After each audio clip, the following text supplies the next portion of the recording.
Welcome back.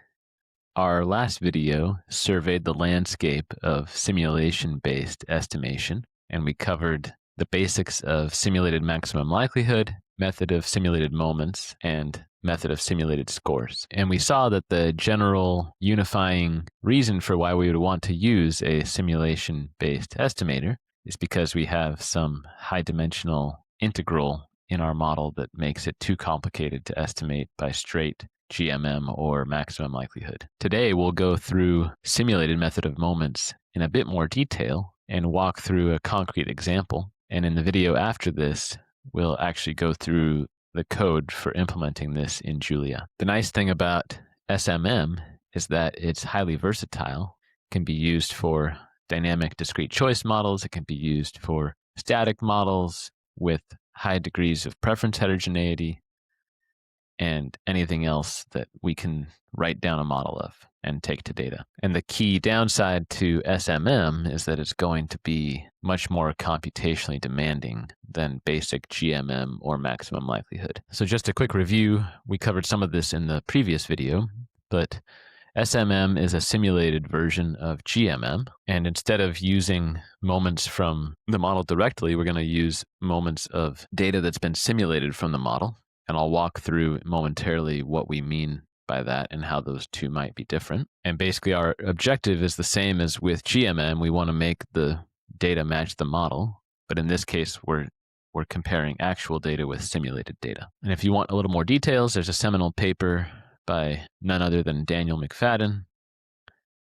And there's also a walkthrough in Python by Rick Evans. Both of these links are clickable if you locate the PDF of this particular slide deck in the companion GitHub repository. What are the pros of simulated method of moments? First, we can estimate models that have probabilities that don't have a closed form, like probit. So if you remember all the way back several videos ago, we talked about how the logit probability is so amazing because it's solving an integral analytically, so we have a closed form solution to something that's an Emax integral. But if we deviate from that logit assumption and make a normal assumption instead, that's going to give us something that doesn't have a closed form, and that's what the multinomial probit model is. We also, with SMM, can handle otherwise intractable models that have high dimensional integrals or dynamic models that we can't use conditional choice probabilities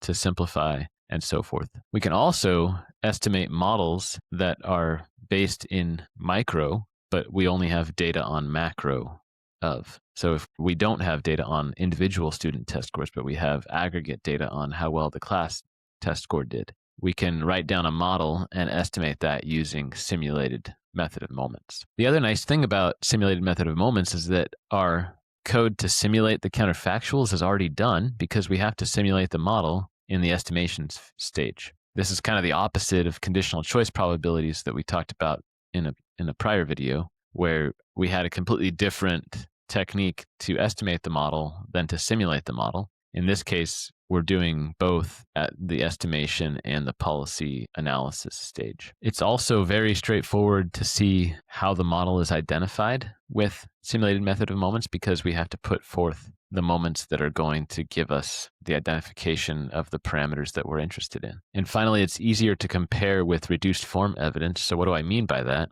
Well, with simulated method of moments, some of our moments of our model could be like a difference in differences estimate or an instrumental variables estimate or so forth. And it's very clear how the model maps into that reduced form evidence. And that's a pro that we wouldn't necessarily get if we were estimating this nonlinear structural model by maximum likelihood. Okay, but what are the downsides of simulated method of moments? The main one is computational intensity. It's going to be much more intensive than either GMM or simple MLE. We do have to give up our advantage of GMM.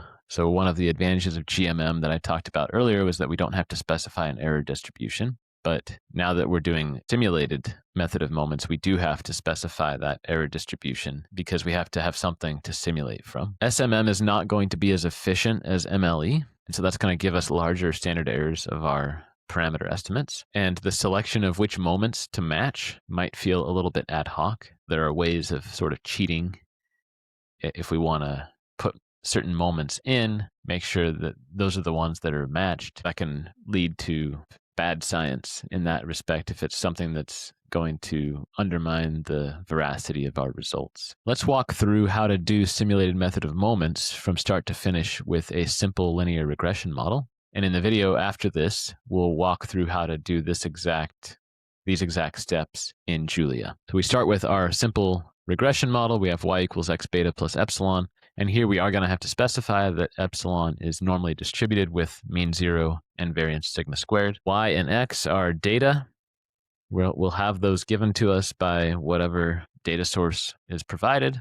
We want to estimate beta and sigma, and we do have to make an assumption that will allow us to specify the data generating process, which in this case is that epsilon is normally distributed. What are the steps to obtain the SMM estimates? Well, our parameter vector theta is going to be the betas and the standard deviation of the epsilon. Our first step is to compute the moments in the data that we want to match. Then we want to draw the same sample size from our simulated data. We want to do that a number of different times, capital D times, or we could use capital R if we wanted to be a little more harmonious with prior videos in this series. So typically we want to take like 1,000 draws and basically generate 1,000 simulated data sets that look like our actual data in the sense that they're drawn in the same way from the population that is specified by the DGP. And then we're going to compute our Y from our simulated epsilons and our current guess of our beta. And X, we can just use the same X's that we got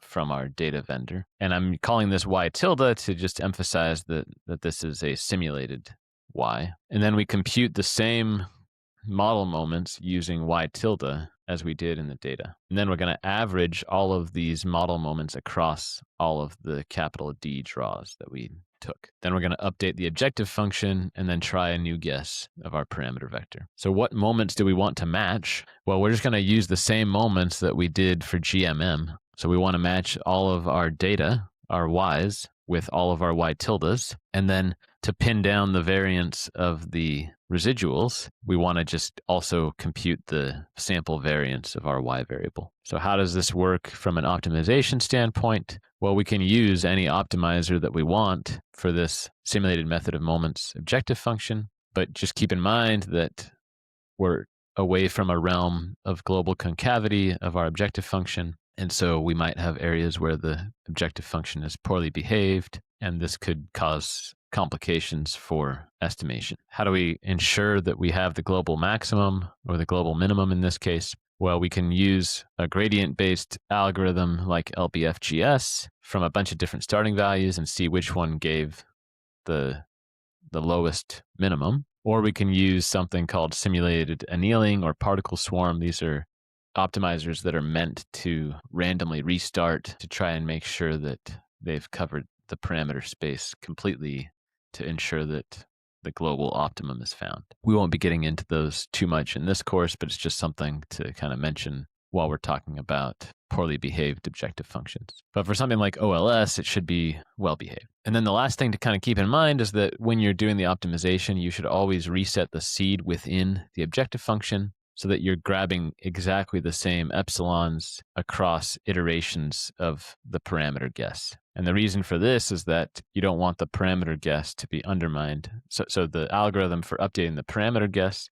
should not be undermined by random noise in the epsilons. That's the basics of simulated method of moments. Our next video will walk through the code for how to do this in Julia. So I hope that you'll find that insightful and helpful for your research. We're going to cover in that video a very simple problem of OLS like we covered in the slides. And the reasoning for that is to make sure that we can do something for a problem with a known solution. And then from there, we can generalize and make things more complicated and still make sure that we're on the right track. That's sort of the mantra of any kind of structural estimation, is to start simple and then build up complexity from there. I hope you found this video useful, and I hope to see you in another one.